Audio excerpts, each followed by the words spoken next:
Vous êtes-vous déjà demandé ce qui s'était passé après la mort de Pablo Escobar? Oh, et je ne parle pas de l'au-delà ou de quoi que ce soit du genre. Je veux dire, qu'est-il arrivé à sa femme, sa fille qu'il l'aimait tant, son fils, son cartel et tout l'argent qu'il avait? Personne ne semble parler de ces choses, et peut-être que personne ne s'en soucie, mais ce n'est pas le cas pour nous. Alors, si vous êtes comme nous et que vous voulez le savoir, attachez votre ceinture car nous vous emmenons en voyage à Medellín, en Colombie, pour découvrir tous les événements survenus après la mort de Pablo Escobar, sans doute le plus riche baron de la drogue qui puisse un jour marcher sur Terre. Vous ne voulez pas rater ça, alors installez-vous bien et commençons.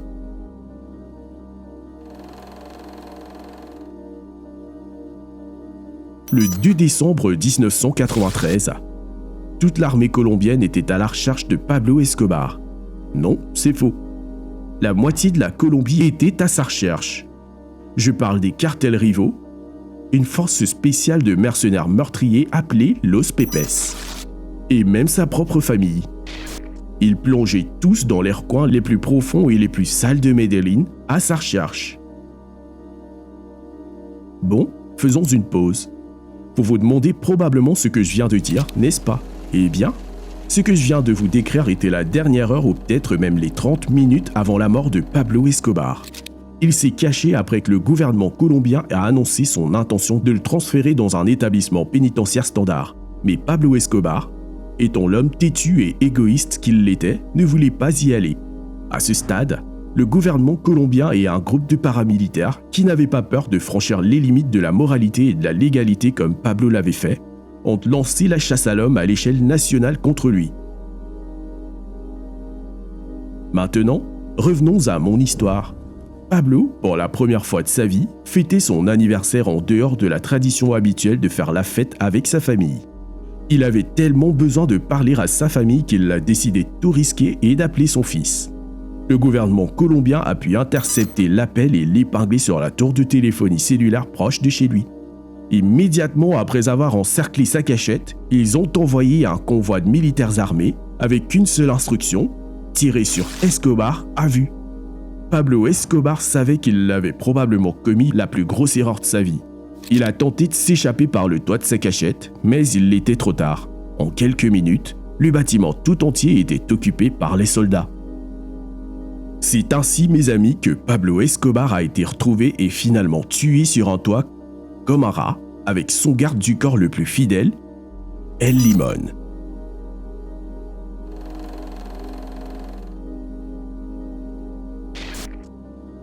Son épouse, María Victoria Henao, s'est sentie extrêmement mal après avoir appris la nouvelle de sa mort. Je veux dire, s'il ne les avait jamais appelés, il aurait peut-être vécu plus longtemps. Avec sa mort, il a laissé derrière lui le cartel de Medellín, sa richesse, ses propriétés et ses artefacts très coûteux. Mais ce qu'il l'a laissé de plus prestigieux, c'est sa famille. Après sa mort, les membres du cartel de Medellín se sont tournés vers sa femme pour devenir la tête du cartel. Et c'est parce que du vivant de Pablo, ils dirigeaient tous les deux le cartel ensemble, ce qui la mettait dans la position idéale pour continuer à gérer leurs affaires. Mais María n'était pas faite pour tout ça. En fait, elle ne voulait absolument rien avoir à faire avec le cartel ou la cocaïne. Elle a emmené ses deux enfants, Manuela et Juan Pablo, et ont traversé l'autre bout du monde pour demander l'asile dans un pays africain, le Mozambique. Mais le gouvernement mozambicain lui a refusé l'entrée dans son pays, tout comme les Brésiliens et les Allemands. Personne, absolument personne, ne voulait avoir affaire à la famille Escobar. Grâce à quelques relations, elle a finalement pu entrer en Argentine en tant que touriste. Lorsque María et les enfants sont arrivés en Argentine, personne ne les connaissait, ce qui était une bonne chose. Mais le problème, c'est que son nom faisait la une des journaux en tant que membre du cartel de Medellín et principalement en tant qu'épouse de Pablo Escobar. Étant donné qu'Escobar avait tué des milliers de personnes, pas besoin d'un devin pour vous dire que n'importe qui, en fait, serait prêt à rendre le même mal à sa famille. María le savait et savait qu'elle devait prendre une décision difficile. Elle a décidé de changer de nom elle a changé son nom de Maria Victoria Henao à Maria Isabel Santos Caballero, ce qui lui a permis, ainsi qu'à sa famille, de vivre en paix pendant les 2 années suivantes jusqu'à ce que le gouvernement argentin la retrouve en 1999. Finalement, Maria et son fils, Juan Pablo, ont été arrêtés en 2000 pour blanchiment d'argent. Vous devez ressentir la douleur de cette femme.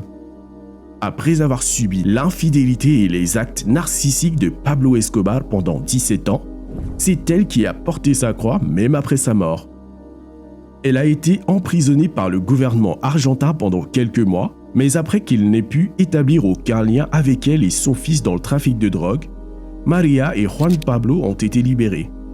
Maria a ensuite vécu avec sa famille cachée en Argentine pendant les 2 décennies suivantes avant de publier son livre « Madame Escobar, ma vie avec Pablo ». D'un autre côté, le fils de Pablo ne pouvait pas vivre une vie paisible. Il a changé son nom de Juan à Sebastián et a publié son propre livre, détaillant le côté doux et bienveillant de Pablo Escobar. Mais cela n'a pas empêché les gens de s'en prendre à lui.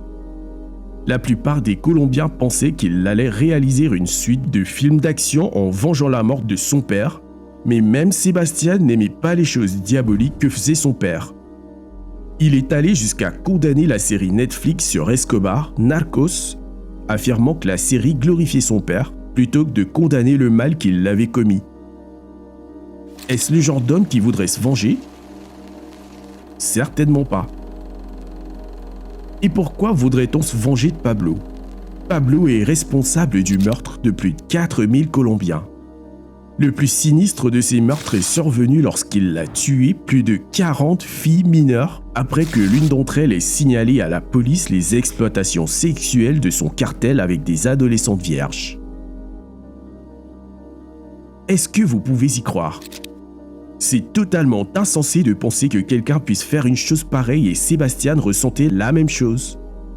Dans une interview, Sebastián a raconté comment il a échappé à plus de 9 tentatives d'enlèvement en Argentine. Ces tentatives de kidnapping sont intervenues après une publication de Forbes affirmant que Pablo Escobar avait laissé derrière lui plus de 3 milliards de dollars. Mais une chose que ces gens n'avaient pas réalisée, c'est que tout cet argent a été laissé en Colombie après la mort de Pablo.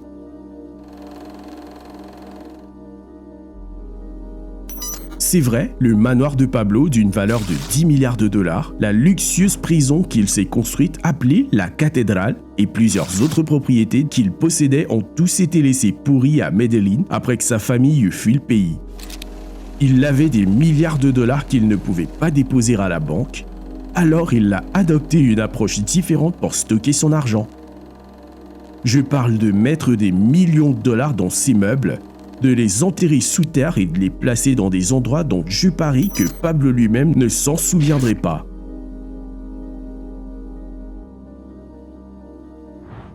Mais c'est ce qui arrive quand on est le trafiquant de drogue le plus riche du monde. À son apogée, Pablo était responsable de 80% de la cocaïne en Amérique. Il est même allé jusqu'à brûler la somme énorme de 2 millions de dollars alors que sa fille avait froid et qu'il n'y avait pas de bûche pour faire du feu dans leur maison. Qu'est-ce que j'aurais aimé avoir cette somme à dépenser? Quoi qu'il en soit, la maison d'Escobar à Medellín avant sa mort, connue sous le nom de Monaco Building, a été détruite avec des explosifs par des cartels rivaux. Ce bâtiment n'avait pas la taille d'un terrain de football ni la hauteur d'un gratte-ciel gardé par la haute sécurité, c'était simplement la maison d'Escobar. Après que le bâtiment de 6 étages soit devenu désert, le gouvernement colombien en prit possession et le transforma en attraction touristique pour ceux qui désiraient avoir un aperçu de la vie de Pablo Escobar. Cependant, alors que les membres de la communauté passaient devant lui chaque jour, c'était un rappel constant de leurs proches décédés aux mains d'Escobar. Ainsi, en 2018, le gouvernement a décidé de démolir le bâtiment et de transformer le terrain en mémorial pour les victimes de la terreur d'Escobar. Une autre des maisons de Pablo Escobar tombée en ruine était sa luxueuse maison de retraite à Guatapé. Elle fut nommée la Manuela en hommage à sa fille Manuela Escobar. C'était l'endroit où Escobar pouvait se changer les idées pendant un petit moment. Ce qui est fou avec ce bâtiment, c'est qu'il a été détruit avant même la mort d'Escobar. un cartel rival avait chargé plus de 200 kg d'explosifs TNT, faisant exploser plus de la moitié du bâtiment alors qu'Escobar se cachait. Quelques années plus tard, la nature avait repris le dessus tandis que les charognards avaient brisé des parties de la structure à la recherche d'objets de valeur cachés ou enterrés par Escobar. Même si nous ne savons pas vraiment s'ils ont eu de la chance, je dois vous dire tout de suite que la plus grande des propriétés de Pablo perdues après sa mort était la cathédrale. La cathédrale était la prison d'1 milliard de dollars qu'il avait construite et personnalisée. Il y avait un casino, un spa, un terrain de football et d'autres luxes qui le séparaient totalement de son objectif. Mais après la mort d'Escobar, la cathédrale s'est transformée en île au trésor.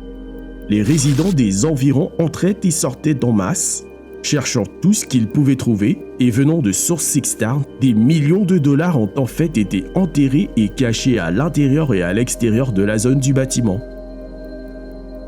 Mais une fois toutes les recherches d'or terminées, la cathédrale fut finalement abandonnée jusqu'à ce qu'un groupe de monastères appelés moines bénédictins reprenne le bâtiment et le transforme en un lieu de culte saint et un mémorial pour les victimes des œuvres d'Escobar.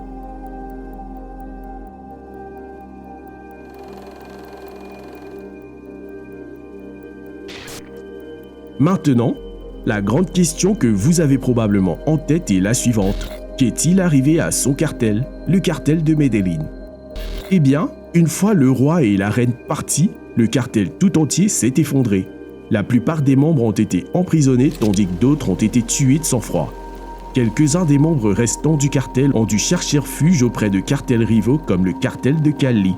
Ces cartels rivaux ont finalement repris l'exportation de cocaïne de la Colombie vers les États-Unis et d'autres parties du monde. Mais toute la fortune d'Escobar n'a pas été pillée ou abandonnée.